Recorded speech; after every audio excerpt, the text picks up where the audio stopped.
안녕하세요. 책방차차 달콤 엘리입니다.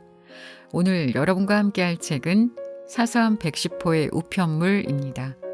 요즘 책방차차에서 신간도서들 위주로 책을 소개했었죠. 이 책은 2004년에 출간되어 지금까지 꾸준히 사랑받는 스테디셀러로 살랑살랑 부는 바람이 기분 좋아지는 딱 지금 같은 가을에 읽으면 좋을 만한 소설이라 여러분들께 소개해 보려 합니다. 저처럼 아날로그 시대를 거쳐 디지털 시대를 살고 있는 분이라면 이 책이 주는 감성을 좋아하실 것 같습니다. 지금 세대가 유튜브로 대표된다면 제가 어릴 때만 해도 가장 사랑받는 매체는 라디오였던 것 같습니다. 열심히 라디오를 듣고 엽서를 보내기도 했었는데 이제는 문자나 인터넷이 그 자리를 차지해 버렸죠. 천천히 조금은 느렸던 그때의 감성을 요즘 어린 친구들은 알까 모르겠습니다. 사서한 110호의 우편물은 라디오 방송국에서 일하는 진솔과 이건을 통해 그때의 그리움을 다시 떠올리게 하고 인간관계나 사랑에 있어서도 조금은 옛스러운 아날로그적 감성을 담아내고 있습니다. 책의 첫 부분에서 주인공 진솔이 연필을 깎는 장면이 있는데 생각해보니 연필을 써본 지 엄청 오래된 것 같아요. 그러니까 자연스럽게 연필을 깎아본 것은 100만 년 전이었던 것 같습니다. 어릴 때도 연필은 직접 깎기보다는 연필 깎기를 이용했으니까 말이죠. 책을 읽으면서 어디 구석에 처박힌 연필 하나 찾아서 직접 칼로 깎아볼까 싶어지기도 했습니다. 그러고 보니 연필뿐 아니라 손글씨 쓸 일도 점점 없어지죠. 이제는 컴퓨터로 타이핑을 해서 출력하는 것이 더 당연한 세상에 살고 있으니 말입니다. 그런 의미에서 손글씨로 일기를 써볼까 싶어지기도 하네요. 오늘의 책 사서한 110호의 우편물을 통해 아날로그 감성을 다시 느껴보는 시간 되시길 바랍니다. 자, 그럼 지금부터 시작해볼까요? 새 연필 끝에서 가늘게 밀려나간 톱밥들이 하얀 이면지에 떨어져 내렸다. 끄트머리를 드러낸 연필심을 진솔이 커터로 사각사각 갈기 시작하자 고운 흑연가루가 부슬거리며 묻어나왔다. 그래서 이건 PD도 대오파라는 결론이야? 연필심이 얼마나 뾰족해졌나 가늠해보며 진솔이 무심히 물었다. 가을 개편이 일주일 앞으로 다가오면서 작가실은 새로 맡은 프로그램과 담당 프로듀서에 대한 작가들의 정보 교환으로 아침부터 부산스러웠다. 딱 금그어서 대오파로 분류하긴 뭐하지만 아무튼 학연으로 보나 지연으로 보나 그쪽 라인이다 이거지. 실세들. 옆에서 노트북 자판을 두드리는 김 작가는 아까부터 진솔에게 이건 PD에 관한 정보를 제공해 주던 참이었다. 건너 컴퓨터 앞에서 원고를 쓰던 30대 후반의 유부녀 최 작가가 점잖게 끼어들었다. 모르는 소리 마. 내가 보기엔 그 남자 대호 오피스텔에 살긴 해도 대호파는 아니더라. 방송국에 무슨 일 생겼을 때 한 번도 표면에 나선 적 없었잖아. 혼자 가볍게 사는 스타일이야. 겪어보니 그렇더라고. 이번 학기까지 이건과 심야 영화음악 프로를 같이 해온 최 선배이니 어쩌면 그 말이 맞을지도 모르겠다고 진솔은 생각했다. 갑자기 김 작가가 옆구리를 쿡 찔러와 그녀가 가리키는 쪽을 슬쩍 쳐다보았다. 작가실 한쪽 구석에서 평소 대오파와 친하기로 소문난 송 작가가 노트북 자판에 손가락을 올려놓은 채 귀를 쫑긋 기울이며 새침하게 앉아 있었다. 김 작가가 들키지 않게 날름 혀를 내밀자 진솔은 소리 없이 웃어버렸다. 보기 좋게 깎은 연필을 필통 속에 잘 넣어두고 다시 새 것을 꺼내 깎기 시작했다. 일이 손에 안 잡히거나 왠지 마음이 들뜨고 심란할 때면 연필 몇 자루를 깎는 게 그녀의 오래된 습관이었다. 칼끝에서 밀려나가는 가느다란 나뭇결을 쳐다보는 게 좋았고 검은 흑연을 사각사각 갈아내는 감촉도 좋았다. 세월이 흘러도 어린 시절 맡았던 것과 하나도 다르지 않은 연필 깎을 때 연하게 풍겨오는 나무 냄새도 마음에 들었다. 진솔이 대학 4학년 때 말단 스크립터로 라디오 방송국에 발을 들여놓은 지도 벌써 햇수로 9년이었다.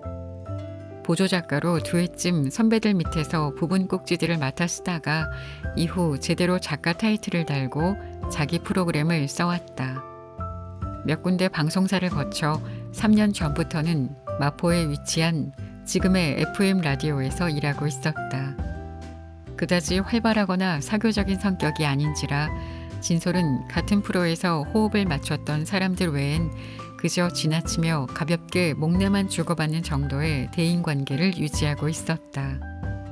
문득 저도 모르게 한숨을 쉬는 바람에 이면지에 떨어진 나뭇결들이 살짝 날아가 옮겨 누웠다.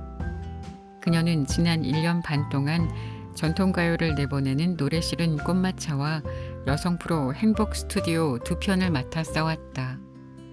역사가 오랜 프로그램은 같은 PD가 몇 년씩 담당하는 경우도 드물지 않았기에 내리 3번의 학기를 그대로 이어온 셈이었다. 그러나 이번 개편을 단행하며 데스크는 꽃마차 역시 물갈이가 필요한 시기라고 판단한 모양이었다.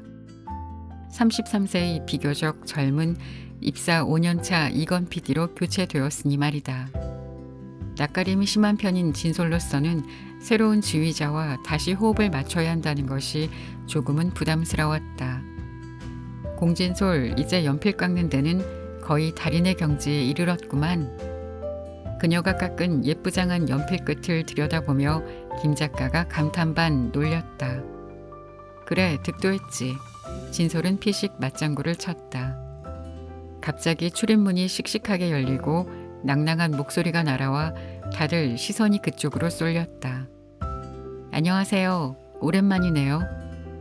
언제 봐도 싱싱하고 생기발랄한 외모에 튀는 패션 감각을 보여주는 안희연 작가의 출연이었다. 김 작가가 몸을 기울여 작게 소곤거렸다. 웬일이야, 구석진 작가실까지 다 왕림하시고 PD 옆자리에만 잠깐 앉았다 가는 사람이. 희연은 곧장 작가실을 가로질러 진솔이 앉은 창가 자리로 다가오더니 책상에 사뿐 걸터 앉았다. 공 작가님, 이번에 이건 PD랑 일한다면서요? 희연은 윤기 나는 숨많은 검은 머리를 5갈래로 총총하게 따 단풍빛깔 리본으로 장식하고 있었다. 바로 코앞에 늘어뜨려진 머리를 보며 진솔은 5갈래로 따으려면 머리카락 줄기를 어떤 순서로 엮어야 할까 뜬금없이 생각했다. 그렇게 됐어. 왜? 방금 회의하다 왔거든요. 우리 월드뮤직은 이번 학기도 그대로 가요. 건희 오빠가 꽃마차랑 2% 같이 하는 거 아시죠? 공 작가님 어떠냐고 물어보길래 좋게 얘기했어요. 좋게 얘기했다? 안희연이 나에 관해 잘 알던가? 실로 의문스러웠지만 진솔은 그냥 웃어주었다. 그래, 고마워. 공 작가님도 오빠 괜찮게 생각하게 될 거예요. 똑똑한 사람이거든요.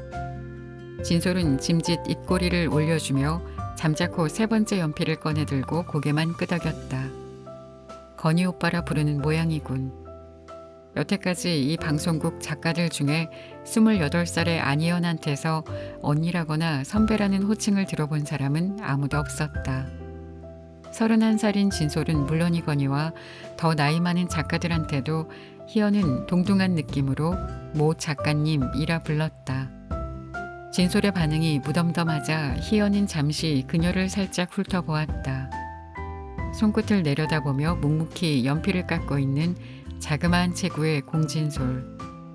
원고 탄탄하다고 PD들 사이에 평가가 좋다지. 하지만 희연이 보기엔 사교성도 별로고 욕심도 없어서 더 넓은 물로 진출할 생각도 없는 그냥 평범한 여자였다. 이건 PD 시인이란 건 아시죠? 뭐? 하마터면 칼에 손가락을 베일 뻔했다. 진솔은 연필과 칼을 든 손을 딱 멈춘 채 마치 못 들을 소리를 들었다는 듯 희연을 올려다보았다. 그 입술이 놀라서 조금 벌어져 있었다. 비로소 희연은 생긋 미소를 날렸다. 몰랐군요. 몇 년 전에 시집도 냈어요. 글 잘 써요. 진솔의 얼굴에 낭패감이 떠오르더니 작은 탄식이 새어나왔다. 젠장. 희연은 만족스럽게 웃으며 자리에서 엉덩이를 뗐다. 여의도로 넘어가야 해서 먼저 가볼게요. 참, 제가 쓰는 프로 보고들 계세요? 매주 목요일 밤 12시요. 시청률 좀 올려주세요. 그럼 또 만나요. 희연은 명랑하게 손을 흔들어 모두에게 인사를 고하곤 퇴장해버렸다. 입구 쪽에 송 작가가 황당하다는 듯 코웃음을 쳤다. 희연은 라디오 월드뮤직 외에도 공중파 텔레비전의 재즈 콘서트 프로그램을 맡아 쓰고 있었는데 잊을만 하면 들러 홍보를 빠뜨리지 않았다. 진솔은 맞은편의 초 작가를 원망스럽게 건너다 보았다. 선배, 왜 그 말 안 해줬어요? 건 PD 시인이란 거? 그게 뭐 중요해? 추 작가는 콧잔등의 안경을 손가락으로 올리며 모니터에서 시선을 떼고 진솔을 쳐다보았다. 방송국에 이 시성을 가진 프로듀서들이 많아 그는 직원들 사이에서 주로 건 PD로 불리고 있었다. 나한텐 중요해요. 내가 예전에 그 가요평론가한테 얼마나 시달렸는지 알면서. 일단 겪어봐. 솔직히 이건 씨 원고 보는 눈이 까다롭긴 한데 그렇다고 사사건건 시비 거는 타입은 아니니까 그냥 마음 비우고 이래. 마음 비우는 게 쉽나요? 진솔은 한숨 쉬듯 중얼거리곤 칼과 연필을 필통 속에 넣고 톱밥가루가 쌓인 이면지를 뭉뚱그렸다. 잘하면 한동안 고생길이 열리게도 생겼다. 진솔은 시든 소설이든 비평이든 글깨나 쓴다는 PD들은 딱 질색이었다. 하긴 그녀만 그렇겠는가. 모든 작가들이 다 피해가고 싶어하는 게 글 쓰는 PD들이었다. 몇 해 전 가요평론가란 프로듀서와 함께 일하다가 얼마나 되었는지 진솔은 그때만 생각하면 아직도 머리를 내젓는다. 곡에 대한 코멘트는 물론이고 문장 표현 하나하나까지 어찌나 물고 늘어지던지 별 차이도 없는 표현을 가지고 꼭 자신이 선호하는 대로 하루에 한 군데는 고쳐야 직성이 풀리는 사람이었다. 진솔이 보기에 그건 그저 습관이었다. 진솔은 턱에 손을 괴고 16층 유리창 너머 흘러가는 한강을 멍하니 내다보았다. 어느새 저녁 햇살이 강물에 반짝이며 떠다니고 있었다. 10월을 앞둔 가을 기운이 강변도로의 가로수 은행잎에 물들어갔다. 제 소개할까요? 잘 모르시죠? 저는 알아요. 진솔의 말을 건이 가볍게 끊었다. 그러고는 다이어리의 어느 페이지를 펼치더니 자신이 메모해온 부분을 무심히 읽었다. 잠깐 침묵이 흐르는 동안 진솔은 그의 옆모습을 살짝 훔쳐보았다. 편안해 보이는 갈색 면바지에 검은색 반팔 티셔츠 차림이었고 머리칼은 짧고 깨끗하게 깎여 있었다. 얼굴이야 3년 동안 오가며 익히 알고 있었지만 이렇게 가까이에서 보는 건 처음이었다.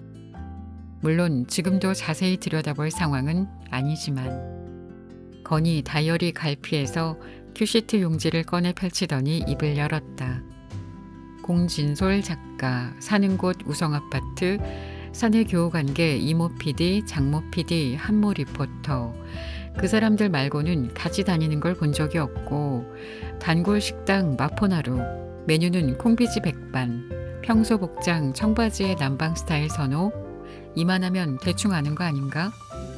대수롭지 않게 덤덤히 말하고 그는 슬쩍 진솔을 쳐다보았다. 두 사람의 시선이 마주쳤다. 식당 메뉴까지 어떻게 알아요? 내가 어쩌다 거기 갈 때마다 콩비지 먹고 있던데요. 뭐 나에 대해서도 알죠? 진솔은 잠시 망설였다. 아니요, 뭘 어제 다 물어보고 다녔을 거면서. 뻔한 거 아니냐는 듯이 그가 미묘하게 비죽거렸다. 진솔은 뜨끔해져 가만히 있었다. 건이 의자에서 몸을 일으키려 했다. 밍숭밍숭하네. 커피라도 마실까요? 제가 뽑아올게요. 진솔은 갑작스레 벌떡 일어나 빠른 걸음으로 그 자리를 벗어났다. 로비 모퉁이를 돌면 화장실과 자동 판매기가 있는 엘리베이터 앞 공간이 나온다. 진솔은 얼른 화장실부터 들어가 심호흡을 하며 거울 앞에 마주 섰다. 휴, 이런. 아직 1라운드 시작도 안 했는데 기싸움에서 벌써 밀리는 느낌이다. 곤란해. 페이스 말리지 말고 뻔뻔스럽게 나가야지. 아, 낯가림 심한 이 버릇. 좀 더 태연한 척, 유능한 척, 베테랑인 척 하란 말이야.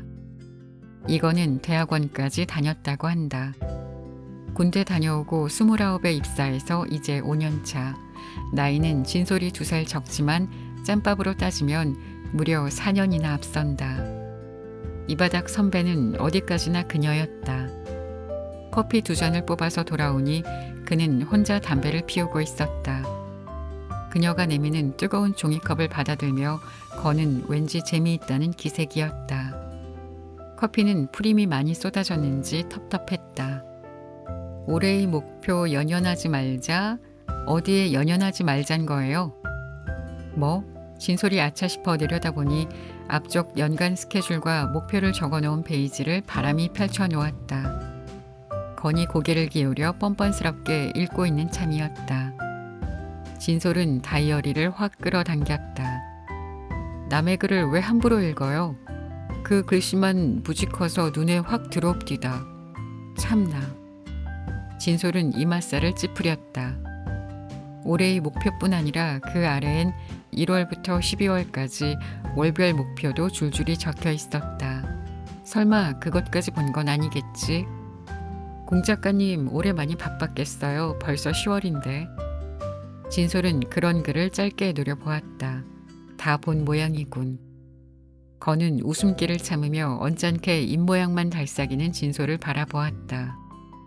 31살이라는데 아직도 무슨 고교생처럼 수첩에 올해의 목표를 적어가지고 다니다니. 평소 모범생처럼 조용히 그림자 마냥 방송국을 왔다 갔다 하는 그녀가 좀 궁금하긴 했었다. 아무튼 앞으로 잘해봅시다. 며칠 꽃마차 모니터 했는데 기존 꼭지를 그대로 살려서 가도 무리 없겠던데요. 나이 든 청취층이 많으니까 이 프로는 내용이 자주 바뀌어 좋을 것도 없고. 예상외로 건이 수월하게 나오자 진솔은 잠자코 다음 말을 기다렸다. 일단 이렇게 기존의 내용을 치하한 다음 본인의 새로운 개편안을 내놓기 마련이다. 그런데 건은 다이어리를 덮고 큐시트를 진솔 앞으로 밀어주더니 빈 종이컵에 담배를 넣어 끄고 벌써 일어설 눈치였다. 진솔은 당황스러웠다. 미팅 끝났어요? 끝났는데? 아무것도 회의 안 했잖아요. 방금 했잖아요. 얼굴 보고 커피 마셨으면 됐죠. 진솔은 미심쩍어서 그를 가만히 쳐다보고 있었다. 건이 싱긋 웃었다. 진심으로 일어나 부로 일어나 싶죠? 진심이니까 안심하고 잘 맞춰봅시다. 나 편한 PD니까. 글쎄요. 편한지는 두고 봐야 아는 거죠. 왜요? 시집도 낸 글쟁이라서? 나 시인이라 싫다 그랬다면서요? 그녀가 멈칫거렸다. 누가 그래요? 안희연 작가가요. 젠장 그랬다던데? 진솔은 뭐라 반박할 말이 없어 붕어처럼 뻐끔거리기만 했다. 어디까지나 사실이었으니까. 짐짓 헛기침을 하며 완곡하게 돌려 표현했다. 뭐 솔직히 작가 입장에선 글 쓰는 PD들 불편하죠. 건이 태연스레 팔짱을 끼더니 비죽거렸다. 바른대로 말해 딱 질색이란 뜻이네. 어째서요? 글이라곤 젬병인 PD들도 나 쓸 줄은 몰라도 볼 줄은 압니다. 그러면서 갈구는데 쓰기까지 제대로 되는 PD들 유세야 말도 못하죠. 피차 쓰는 노릇 힘든 줄 아니까 덜 갈굴 거라는 생각은 안 들어요? 전혀 안 들어요. 그 말에 한두 번 속은 것도 아니고. 건이 피식 웃더니 다이어리를 챙겨 일어났다. 그럼 한 번만 더 믿고 속아봐요. 녹음이 기다려서 먼저 일어날게요. 토요일 오후 광화문 교보문고 매장은 책을 고르는 수많은 사람들로 북적였다. 진솔은 시집 코너 앞에서 빽빽하게 꽂힌 책들을 찬찬히 훑어보고 있었다. 출판사 이름과 제목을 미리 알아보고 온 터였다. 같은 출판사에서 출간된 차례대로 번호가 매겨진 일련의 시선집 가운데서 드디어 이건희 시집을 발견하고 책장에서 빼내들었다. 이 고요한 금빛 먼지. 표지 제목 아래 그의 얼굴이 거친 화풍의 캐리커처로 표현돼 있었다. 계산대에서 정가 5,000원을 지불하면서 언제 이렇게 시집값이 올랐나 진솔은 생각했다. 3,500원 할 무렵에 한창 열심히 시를 읽었었다. 하긴 다른 물가 오르는 걸 보면 시인들 뼈 빠지게 써내는 거 보면 시집 한 권에 5,000원이라 그래도 되지 뭐 하고 진솔은 중얼거렸다. 교보문고에서 나와 인사동 쪽으로 방향을 잡고 종로 거리를 걷기 시작했다. 길가 가로수 은행잎이 노랗게 물들어가고 있었다. 10년 넘게 낯익은 거리. 20살 때 고향을 떠나 상경한 후로 광화문에서 동대문으로 이어지는 이 길을 진솔은 얼마나 많이 걸었던가. 서울의 정이 안 붙어 무작정 정들 때까지 걸어보자 하고서 다녔던 길이었다.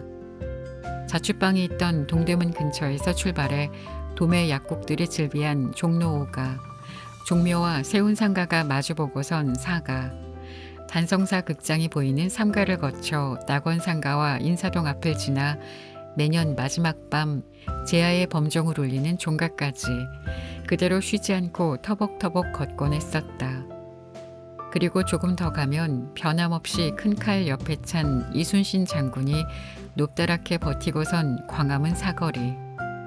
21, 2이었던 그 시절 진솔은 그렇게 광화문까지 걸어 교보문고에 들어가 서가 사이 쭈그리고 앉아 두어 시간 아픈 다리를 쉬면서 책을 읽다가는 다시 걷거나 버스를 타고 자취방까지 돌아오곤 했었다. 이미 오래전 일이었다.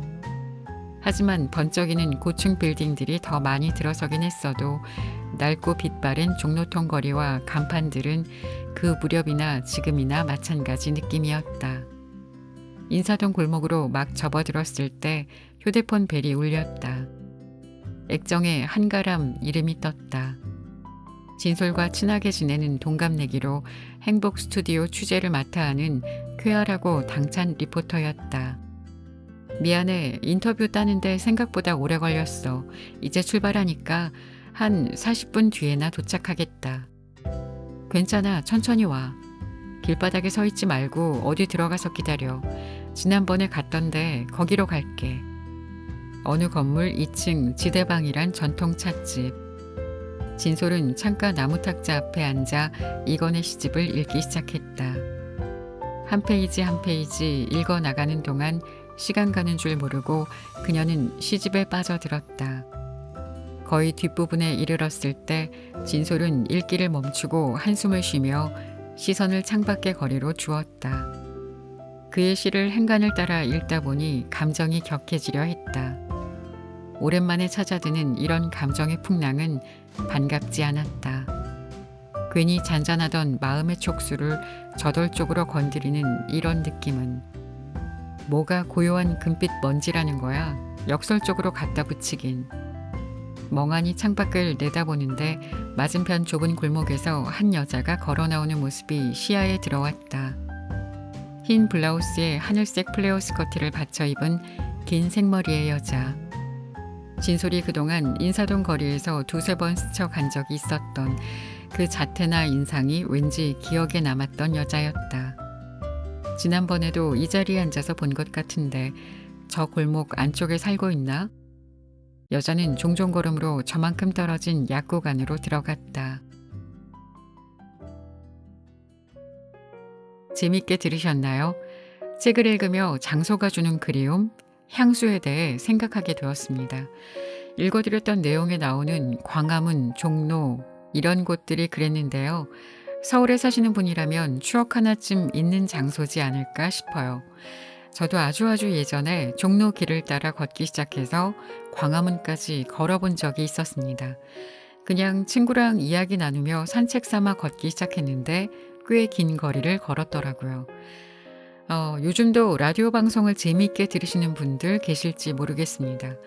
오랜만에 이야기 나온 김에 오늘 밤에는 라디오 방송도 한번 들어볼까 합니다.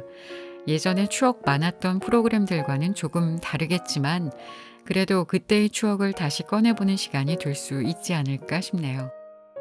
지금까지 책방차차 달콤 엘리였습니다. 감사합니다.